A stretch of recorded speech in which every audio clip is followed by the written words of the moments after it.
Il est 18h02, vous écoutez Panache et Radio 3, 98.4 MHz, André Daniel à la technique Charlie. Je reçois aujourd'hui Monsieur Yves Ramette, compositeur.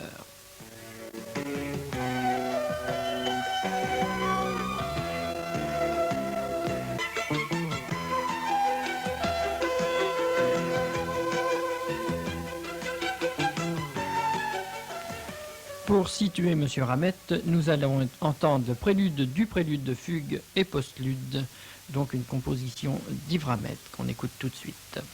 Monsieur Ramette, bonsoir et merci d'être venu passer cette heure en notre compagnie. Vous êtes un musicien, le mot musicien a pour vous un sens très précis. Oui, c'est-à-dire que je pense, quant à moi personnellement, que la musique et la composition musicale est un acte grave. Si vous voulez, je pense que le fait d'écrire de la musique procède de la part du créateur d'un désir, non seulement d'écrire de la musique, mais de livrer à travers cette musique un message, non pas autant au sens où on l'entend actuellement, c'est-à-dire, après tout, ne pas vouloir dire grand-chose, mais au contraire, à travers cet art musical, de livrer ses propres réflexions, aussi bien par rapport à la société qui l'entoure qu'aux grands problèmes philosophiques avec lesquels tout homme est toujours confronté. Le musicien doit être un témoin. C'est un témoin. C'est un témoin. Tous les grands musiciens ont été témoins de leur temps. Ça, c'est bien certain. Jean-Sébastien Bach a été témoin de son temps. Beethoven a été le témoin incomparable de son temps, aussi bien dans ses compositions que dans sa pensée. Il est très évident que Beethoven a été le témoin des luttes sociales et politiques de son temps, ça c'est sûr. Mais il n'en empêche pas moins que, comme je vous le disais tout à l'heure, Beethoven et tous les grands créateurs ont eu cette faculté de pouvoir lancer dans l'intemporel un moment de leur vie temporelle. Et c'est ça qui, à mon sens, fait la grandeur et la pérennité d'une œuvre d'art. Quel est le chemin, monsieur, qui vous a amené à la composition ? Cher monsieur, il n'y a pas de chemin. Il n'y a pas de chemin. J'ai toujours composé. C'est-à-dire que tout gosse, j'avais la faculté d'entendre de la musique ou de créer des petits morceaux musicaux, et puis, si vous voulez, comme tout être humain qui se matérialise et se cristallise, la musique a pris une véritable emprise sur moi aux environs de la puberté, ça il faut le dire. Alors à partir de ce moment-là, j'ai toujours écrit de la musique. Donc je ne me suis jamais posé de question, il n'y a pas eu de chemin de composition. Il y a un don dans la composition que vous avez, celui de composer, de lire la musique immédiatement en l'écrivant. Oui, je vous dirais que la composition musicale, est-ce un don ? Certainement, c'est un don. C'est surtout un besoin.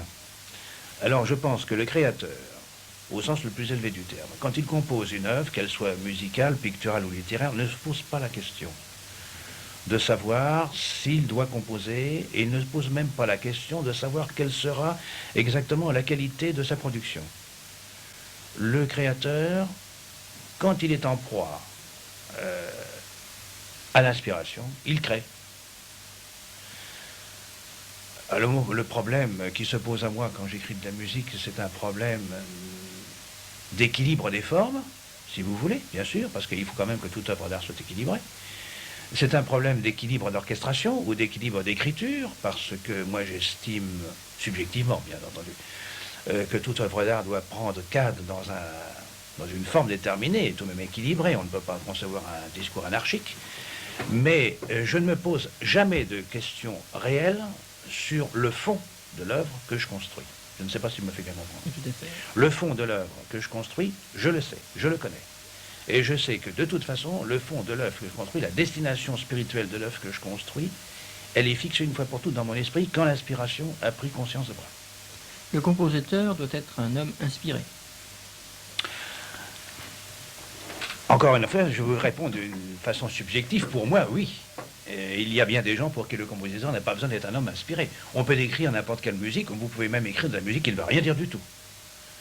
Si le fait d'écrire de la musique consiste à mettre des notes les unes à côté des autres, Ça, c'est ce que j'appelle un simple devoir ou un simple exercice d'école. Alors, ce genre d'exercice d'école, mon cher, j'en fais tous les dimanches pendant 6 heures de suite quand j'improvise à l'orgue.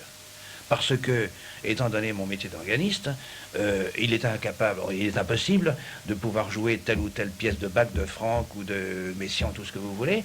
C'est trop long. Donc le maître de chapelle ou l'organiste actuellement, il est bien obligé d'improviser pour combler les temps morts d'une cérémonie. Alors là évidemment, nous dirons carrément que j'ai composé des milliers d'œuvres qui n'ont aucune espèce d'intérêt d'ailleurs. C'est des exercices d'école. Il y a certaines gens qui sont en admiration devant ce don. Je dirais que c'est peu intéressant. Pour moi, franchement, ce sont des exercices d'école. Alors, ça n'a aucune espèce d'intérêt. Mais, si, d'un autre côté, le fait de composer de la musique, en montant à l'échelon le plus élevé, devient ce que j'appellerais une œuvre poétique, alors là, le musicien doit être inspiré. Et je ne connais pas de grandes œuvres musicales qui ne soient pas inspirées. Le musicien n'est valable, à mon sens, que si c'est un musicien poète. Et le mot poète étant pris au sens le plus élevé du terme. Est-ce que le musicien doit s'astreindre à des règles de composition? Il n'y a pas de règle pour le génie, hein. On l'a dit. Néanmoins, il y a quand même un carcan dans lequel on évolue, qu'on bouscule plus ou moins. Un carcan de style ou un carcan de forme? De forme, de style, de convention, de mode, d'idéologie. Alors, procédons par ordre. À l'époque où nous vivons, les conventions de style, ça n'existe plus. Je vous dirais que chacun croit faire une œuvre géniale en créant son propre style. Ça n'a aucune espèce d'intérêt non plus. Je pense que une œuvre d'art doit avoir un style universel. Donc le style universel, ça ne se décrit pas, c'est une question de technique. À l'heure actuelle, je ne pense pas qu'il n'y a pas de convention de style. On peut écrire ce qu'on veut. Bon. Il y a une convention de forme, car il est très évident qu'une œuvre d'art digne de ce nom doit s'inscrire dans une forme. Mais je ne dis pas une forme stéréotypée, une forme déterminée. Je pense, moi, très sincèrement, que le créateur doit créer la forme de son œuvre. C'est-à-dire que c'est le fond de l'œuvre qui doit déterminer la forme et non pas la forme qui doit emprisonner le fond. Pour vous donner un exemple, aucune de mes symphonies n'est bâtie sur le même moule. Elles ont toutes une forme différente parce que la forme a été déterminée suivant ce que j'avais à dire dans chacune de... La deuxième de mes symphonies n'a que 2 mouvements, par exemple. La troisième en a 3, ils s'enchaînent tous les 3. Et la quatrième n'en a plus que 2, mais qui sont enchaînés dans une forme d'énormes courbes. La cinquième en a 3, mais dont 2 sont enchaînés, et quant à la sixième, elle en a 3, dont 3 sont séparés. Donc là aussi, je ne pense pas qu'il y a pas carcan. Il n'y a pas carcan. Le compositeur actuel a toutes les libertés, à condition que ces libertés soient justifiées par une destination spirituelle de l'œuvre. C'est mon avis. On va faire une pause en écoutant le premier mouvement de votre 3e symphonie. Le premier mouvement de la 3e symphonie d'Yves Ramet. Symphonie écrite pour orchestre à cordes. Hein. Pour orchestre à cordes. Oui, uniquement des cordes. C'est-à-dire premier violon, deuxième violon, alti, violoncelle et contrebasse. Il n'y a pas d'instruments avant et il n'y a pas d'instruments à percussion. Oui. Nous discutions en antenne de la façon dont vous composez. C'est très curieux. Moi, j'avais l'impression, comme ça se suivait, que ça s'enchaînait très bien, que la première note, c'était la première que vous ayez composée, la dernière, la dernière. Ah non, non, pas du tout, c'est pas du tout ça.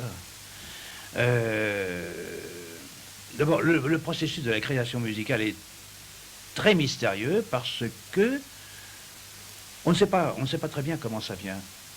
Si vous voulez, après l'audition de ce mouvement de symphonie, ce qui est certain, c'est que la ligne mélodique principale, non pas dans sa toute totalité, mais dans une grande partie de sa totalité, s'est présentée intégralement à mon esprit. Mais elle n'était pas terminée au point de vue du rythme, et elle n'était pas apurée au point de vue de la courbe mélodique. Mais alors elle s'est présentée intégralement avec son orchestration et son harmonisation, c'est-à-dire les accords, les jeux des parties. Ça s'est présenté intégralement.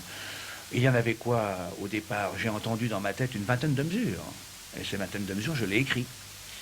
Et ensuite, alors le travail du compositeur, mon travail de compositeur a été de réfléchir sur ces 20 mesures et ensuite d'entendre la suite, mais ça s'est fait peu à peu.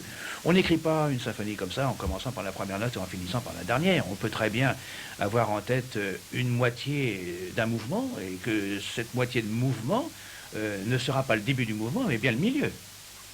Un des plus beaux exemples de la littérature musicale, c'est l'adagio du dernier quatuor de Beethoven. Beethoven l'avait déjà entendu dans sa tête sous forme de valse, et qui était tout à fait normal, je veux dire normal au point de vue structure et au point de vue contenu physiologique, psychologique, ça n'avait rien de sensationnel. Et puis ce morceau a tellement mûri dans sa tête qu'il est devenu cette espèce de grand chant religieux du dernier quatuor. La tonalité a été transformée, le rythme a été complètement transformé, et c'est devenu ce chant religieux absolument remarquable et sensationnel, dont on dirait que Beethoven a trouvé la première note de suite et a continué comme ça de l'écrire jusqu'à la fin. Non, c'est pas vrai. Le processus de la création, c'est mystérieux. Lorsque vous composez, vous hésitez, vous revenez en arrière? Eh bien oui, c'est-à-dire on va de l'avant et puis on cherche à débroussailler la forêt qui se présente devant vous pour trouver le sentier. Des fois vous y arrivez tout de suite, des fois vous n'y arrivez pas, vous revenez en arrière, vous coupez, vous avez des doutes, vous restez une semaine, 2 semaines, et puis vous ne trouvez plus rien du tout, et puis vous êtes complètement coincé, vous accumulez des esquisses, et puis un beau jour vous ne savez pas pourquoi, dans un coin ça se débroussaille, et puis paf, vous avancez, c'est ça. Je parle, bien entendu, comme tout à l'heure, je parle de l'œuvre d'art que je considère, moi, personnellement, comme étant une œuvre d'art importante et non pas un exercice d'école. Je parle de l'œuvre d'art que le créateur considérera comme faisant partie de son patrimoine, de son catalogue. Vous avez parlé d'esquisse, ça fait un peu penser à un tableau, vous travaillez un peu de la même façon finalement. Et oui, vous avez des compositeurs, par exemple, on dit que Mozart ne travaillait pas à coup d'esquisse. C'est pas toujours vrai, mais enfin, on sait que Mozart, lui, avait dans sa tête des symphonies entières ou des œuvres musicales entières complètement terminées. Il n'avait plus qu'à écrire. Bon, je ne suis pas du tout ce genre de musicien. D'abord, je n'ai pas de génie, premièrement, et je ne suis pas Mozart, hélas, deuxièmement. Encore que vous ne seriez plus de ce monde. Oui, mais enfin, je serais dans un autre monde meilleur, mais enfin, j'aurais composé l'œuvre mozartienne, ce qui n'est pas rien. Je suis plutôt le type de musicien qui conçoit assez facilement une œuvre, je dis bien conçoit, et qui l'écrit avec une certaine difficulté. Je pourrais l'écrire beaucoup plus vite, mais je suis assez difficile, et après tout, je n'ai pas beaucoup de facilité d'écrire une œuvre musicale rapidement. Sauf encore en ce qui concerne les fameux exercices d'école dont je vous parlais tout à l'heure. Alors évidemment, on y va à coup d'esquisse, bien sûr. Vous travaillez un petit morceau, un petit mouvement, et puis appelez l'esquisse. Alors, des fois ça va, des fois ça va pas. Vous avez des esquisses longues qui peuvent avoir 10-15 pages. Vous avez des esquisses courtes qui peuvent se résumer à quelques inflexions vocales ou instrumentales ou à quelques recherches d'accords ou à quelques recherches de purisme, etc. Oui. Ça, c'est vrai. De la conception à l'écriture, il y a beaucoup de larmes? Oui. C'est sûr.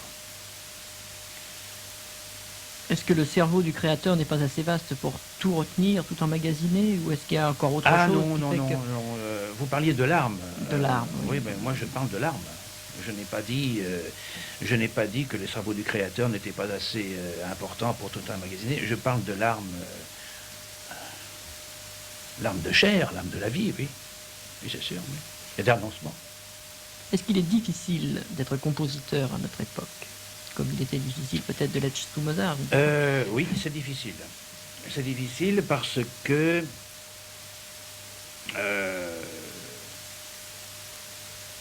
je vais peut-être vous dire une énormité. Je ne suis pas certain que le monde ait besoin de la création. Je n'en suis pas sûr. Je ne suis pas certain que les peuples demandent les œuvres d'art. Et je ne suis pas du tout certain non plus que l'art soit une chose démocratique. Ça sont 3 énormités à notre avis, à notre époque. Je vais vous dire pourquoi. Dans mes déplacements, dans mes voyages, j'ai toujours remarqué que les gens s'intéressent plutôt au bas plutôt qu'en haut. La spiritualité des gens, ça s'arrête assez souvent à l'estomac. Deuxièmement, dans mes recherches et dans mes voyages, moi j'ai toujours pris comme principe absolu d'aller vers le spirituel, donc de regarder ce qui se passe autour de moi au point de vue de la nature, des œuvres d'art architectural. J'en ai pas vu tellement non plus. Et puis troisièmement,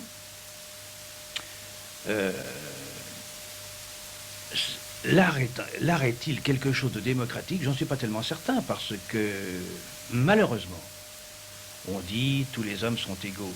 C'est faux. C'est faux. J'ai les cheveux blancs, vous ne les avez pas. Vous avez une moustache, je n'en ai pas. Vous avez votre personnalité qui n'est pas la mienne. Par conséquent, nous ne sommes pas égaux. Nous sommes différents l'un de l'autre. Nous sommes peut-être deux entités d'un monde que l'on appelle le monde humain, mais dire que nous soyons égaux, c'est pas sûr. Que nous ayons les mêmes droits à la vie, ça c'est certain. Que nous ayons les mêmes droits de penser librement, ça c'est encore certain. Mais que nous sentions la même chose sur une œuvre d'art, ça c'est pas tellement évident. Il se peut que vous sentiez plus que moi, il se peut aussi que je sente mieux que vous. Par conséquent, l'égalité, c'est pas ça. Et alors, est-ce que les œuvres d'art sont capables d'être goûtées par l'ensemble du monde? Ça, c'est un grave problème, et je ne le pense pas. Il est très évident qu'un écrivain comme Platon sera toujours lu par une extrême minorité de gens. Il est très évident, et j'en ai parlé, que Pascal, au point de vue littérature, est beaucoup plus important qu'Alexandre Dumas. On m'a dit c'est un choix à faire. Je dis non, c'est pas un choix à faire. Je parle dans l'absolu. Pascal est un monsieur important. Pascal est un monsieur essentiel. Pascal est un monsieur absolument essentiel pour qui veut se poser le problème de sa propre destinée, n'est-ce pas? Et Pascal est un monsieur essentiel pour qui veut se poser, à un certain moment de sa vie, le problème de la foi. Alors il faut savoir si tout le monde est capable d'avoir ces idées-là, et tout le monde est capable de se les poser, et si tout le monde est capable de les résoudre. Eh bien, Pascal, c'est quand même une partie de l'art, c'est de la littérature. Beethoven, c'est une partie de l'art parce que c'est de la musique. Et je ne pense pas, quant à moi, que, sans vouloir dire du mal de qui que ce soit et de dire que vous avez des gens intelligents et vous avez des gens bêtes, certainement pas. La question n'est pas là. Vous avez des gens pour qui la musique sera toujours une partie complètement inutile et fermée, et une partie de la population pour qui la musique sera toujours une partie non essentielle à la vie. Donc je ne pense pas que l'art soit démocratique, et je ne pense pas que les gens aient tellement besoin d'art. Je ne le pense pas. Alors c'est pour ça que la vie d'un compositeur, c'est pas facile. Très beau, c'est très solennel, c'est très grand. Oui, oui. On peut y voir ce que l'on veut. Ça vous a demandé beaucoup de travail, de temps, oui. temps de travail. Oui, cette symphonie, Oui. Ça m'a demandé 4 années. 4 ans. 4 ans. Pas toujours, hein.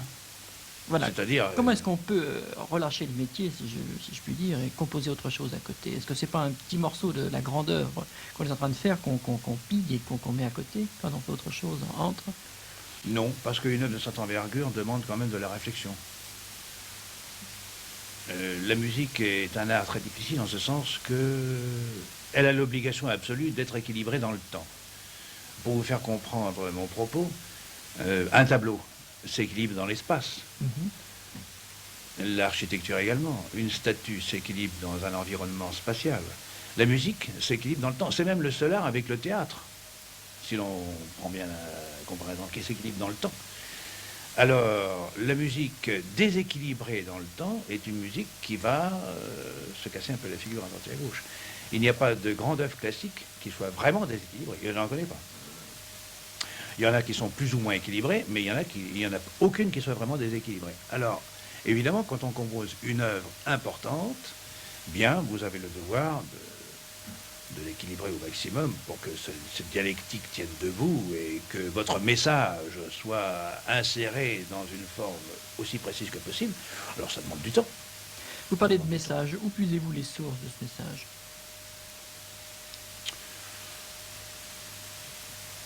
Vraiment nulle part. Nulle part qu'en moi-même. C'est-à-dire que je ne suis pas un musicien, ce que l'on appelle, c'est très compliqué.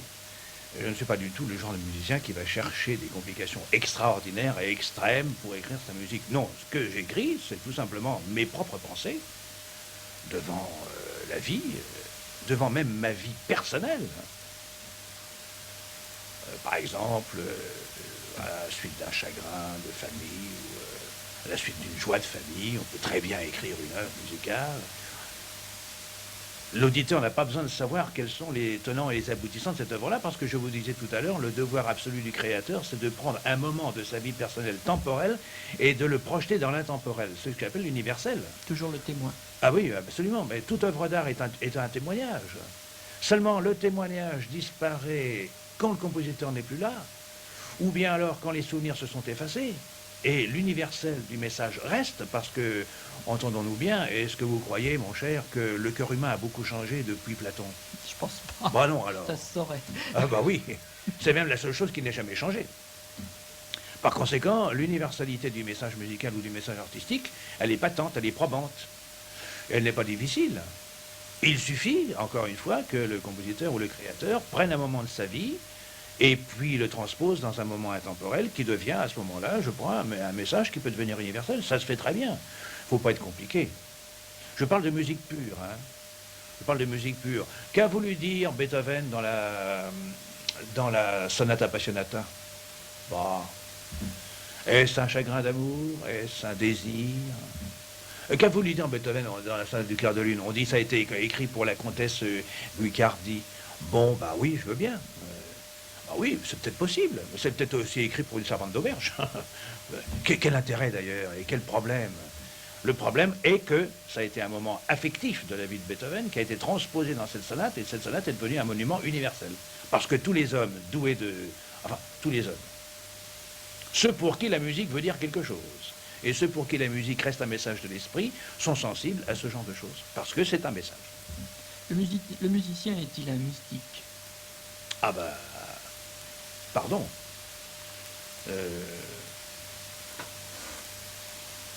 Moi, en tout cas, je le suis.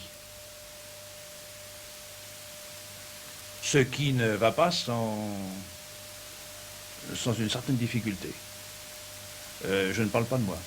Moi, je suis très tranquille avec mon mysticisme. Je ne suis pas un mystique, comment dirais-je, vous savez, de secte, hein, pas du tout. Je crois. Et ça, je suis prêt à parier. Je crois que la vie est spirituelle. J'y crois très fermement. Et j'y crois très fortement. Parce que j'en ai eu des preuves. Bien. Cela étant dit, tout créateur qui n'est pas, à un moment donné, une espèce de mystique, à mon avis, ça ne va pas chercher bien loin. Bach était mystique. Mozart Mozart avait reçu une étincelle divine, et quand on regarde, par exemple, certaines parties de ses quatuors, etc., il y a tout un message de l'esprit qui se dégage, qui est probant. Beethoven, n'en parlons pas. Schubert était un passant dans cette vie, donc il avait une vie de l'esprit très considérable, et c'était un mystique. Absolument. Liszt aussi. Oui, je crois. Vous me direz, est-ce que c'est obligatoire que le compositeur soit mystique? Non, absolument pas. Je ne suis pas sûr que Bartók ait été mystique, ni Ravel non plus. Mais ce qui est important, c'est que dans toute œuvre d'art, qu'elle soit composée par Bartók, Ravel, Schubert ou moi-même, il passe un message. Il est très évident, on en a parlé tout à l'heure, et je vous disais, l'égalité entre les hommes est-elle un droit ou est-elle même une chose qui existe? Moi, je ne le crois pas. Et étant entendu que je ne raisonne pas musicalement comme Ravel raisonnait, et étant entendu que Ravel a écrit la musique qui correspondait à son tempérament, nous dirons que Ravel était, à mon avis, une espèce de mystique, mais un mystique qui rejoindrait plutôt le mysticisme des philosophes grecs. Vous voyez ce que je veux dire? Une espèce de mysticisme païen, ça existe. Oh, c'est un mot contradictoire. Hein. Mais enfin, je dirais presque que le mysticisme païen, ça n'est pas non plus exclu. Moi, je suis plutôt un mystique chrétien. Voilà, c'était le deuxième mouvement de votre 6e symphonie. Oui. Encore plus de travail que les autres, me disiez-vous? Oui, plus de travail que les autres, certainement, parce que...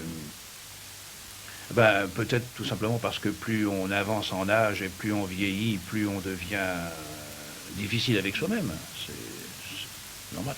Et puis parce que aussi, je vais vous dire, parce que pour un compositeur, nous en avons parlé tout à l'heure, la vie actuellement, ce n'est pas quelque chose de tellement facile. Alors, il faut vraiment avoir l'esprit accroché au ventre pour pouvoir, pour pouvoir composer, il faut avoir le temps. La composition musicale est une chose qui demande beaucoup de temps. Alors évidemment, avec la vie actuelle, on n'a pas toujours le temps de composer du matin au soir et du soir au matin. Alors c'est pour ça que les œuvres importantes peuvent prendre beaucoup de temps, au point de vue durée. Vous devez arriver pratiquement à une litote de votre musique. Vous devez complètement épurer et ne garder que l'indispensable. L'indispensable. Oui, parce que j'estime qu'il y a tellement d'œuvres d'art actuellement, au point de vue musical, et de grandes œuvres d'art, de très grands compositeurs classiques, qui ne sont même pas exécutés et qui ne sont jamais exécutés. À mon avis, alors, tout créateur a le devoir absolu de laisser ce qui est vraiment essentiel, le plus essentiel. Il ne s'agit pas de composer 104 symphonies comme avait composé Haydn, il ne s'agit plus de faire 84 concertos, etc. À mon sens, Ravel a donné peut-être la voie à suivre aux musiciens modernes, en laissant une œuvre petite en quantité, mais extrêmement importante en qualité. Après tout, c'est la qualité qui compte. Il y a un paradoxe assez troublant, c'est que l'œuvre qu'on vient d'entendre n'a jamais été jouée en France, me Non. disiez-vous. Ben non, elle n'a jamais été jouée en France. Alors, à quoi est-ce que ça tient? La médiocrité des gens qui jugent Ah ben, je ne peux pas vous le dire. Je l'ai présentée à la radiodiffusion officielle, elle a été refusée à la lecture. C'est-à-dire refusée à la lecture, des gens ont lu cette partition et ne l'ont pas jugée digne d'être interprétée par un orchestre français. Donc, elle n'a jamais été exécutée en France. Alors, comment expliquez-vous que dans un siècle où on colle l'étiquette expérimentale sur un concerto pour grincement de chaise et chuintement de porte, oui, on n'arrive pas à justement essayer d'aider les compositeurs symphoniques vivants oui, à faire connaître leur musique, et même les jeunes, parce qu'il doit bien y avoir une relève quand même. oui, je ne peux pas vous répondre. C'est une question très pertinente, très intéressante, qui demanderait un débat approfondi, mais quant à moi, je ne peux pas vous répondre parce que je n'ai pas de réponse, vraiment, à cette question-là. Est-ce que vous êtes optimiste sur la musique de ceux qui vous suivront? Pardon? Sur la musique de ceux qui vous suivront en composition. Oh, je suis d'une nature très optimiste. Je suis très optimiste. Je pense que de toute façon, l'humanité, quoi qu'on dise et quoi qu'on fasse, suivra un chemin ascendant. Vous avez lu les livres de Lecomte de Nouy? Non? Non. Bon, alors lui, il prétend aussi... Non, c'est pas grave. Je vous posais cette question-là parce que ça m'a beaucoup frappé. Je prétends, moi, que l'humanité suivra une pente ascendante et que, par conséquent, les incidents de parcours qui peuvent durer des années, 50 ans, 100 ans, ne sont qu'en regard de l'immensité du temps, des choses sans importance, et je suis optimiste. Je pense que la musique continuera d'exister, oui, bien sûr. La musique continuera d'exister. Je pense aussi que ne subsisteront en musique et en art en général que les œuvres qui sont l'expression d'une sensibilité, un message de l'esprit comme un message du cœur, celles-là subsisteront de plus en plus. Et les autres ne subsisteront pas. C'est une grave erreur de penser, à mon avis, que tout ce que l'on peut imaginer, tout ce que l'on peut dire sur les soi-disant musiques expérimentales ou pseudo-expérimentales, ou comme vous disiez, concerto pour chasse d'eau, grincement de porte, etc., constitue un patrimoine national ou culturel européen et mondial, à mon avis, c'est faux. Ça n'existe pas. Resteront les choses de l'esprit qui sont une émanation de l'esprit et qui, à travers un langage, moderne ou pas moderne, ça n'a aucune espèce d'importance, sont capables de toucher le cœur de l'honnête homme. Monsieur Ramet, avez-vous déjà eu des velléités d'enseignant? Est-ce que vous avez essayé de transmettre votre art? Ah oui, j'ai beaucoup enseigné. J'ai beaucoup enseigné entre les années 50 et les années 70, où j'ai terminé cet enseignement. D'abord, j'ai été professeur d'écriture musicale et d'orgue à la Schola Cantorum de Paris. Ensuite, j'ai eu chez moi beaucoup d'élèves particuliers et j'ai formé des générations entières de professeurs qui se sont dirigés vers les écoles de la ville de Paris ou les écoles de l'État. Et j'ai cessé d'enseigner dans les années 70 quand je me suis aperçu que cet enseignement s'adressait à une catégorie de gens qui était certes intéressant, même très intéressant, parmi lesquels il y avait des gens doués et puis des gens moins doués, mais que cet enseignement me donnait de véritables crises de nerfs. Il n'était plus inspiré. Non, ça me donnait des crises de nerfs, Ouais. c'est-à-dire que j'étais devenu malade des nerfs. Alors, il y avait deux solutions, où je continuais d'enseigner et on me mettait dans une maison de fous, ou bien alors je cessais d'enseigner et je reprenais ma capacité de lecture, ou bien ma capacité de réflexion et de composition. C'est uniquement pour ça. J'ai encore quelques élèves, mais enfin très peu. C'est sur cette constatation que nous allons nous quitter en écoutant une de vos œuvres qui s'appelle La joie de la création pour une nuit de Noël. Oui, alors ça c'est une œuvre d'orgue. Une œuvre d'orgue, Une œuvre d'orgue, parce que vous organiste. n'avez entendu que des œuvres d'orchestre pour Voilà. l'instant, c'est une œuvre d'orgue. Et ce que vous allez entendre, c'est tout simplement la troisième partie. La première partie s'appelle Étoile d'or, c'est-à-dire, si vous voulez, ça serait la préfiguration de... Étoile de Bethléem, Oui, peut-être. exactement. Vous avez deviné. La deuxième partie s'appelle l'adoration des bergers. Alors c'est encore beaucoup plus simple. Et puis enfin la troisième partie qui s'appelle la joie de la création, c'est tout simplement, alors la joie de la création. La création, je l'ai entendue au point de vue cosmique. Hein. Oui. Alors là-dedans, ça préfigure au moins la joie de la création de notre système solaire à la révélation du Christ incarné.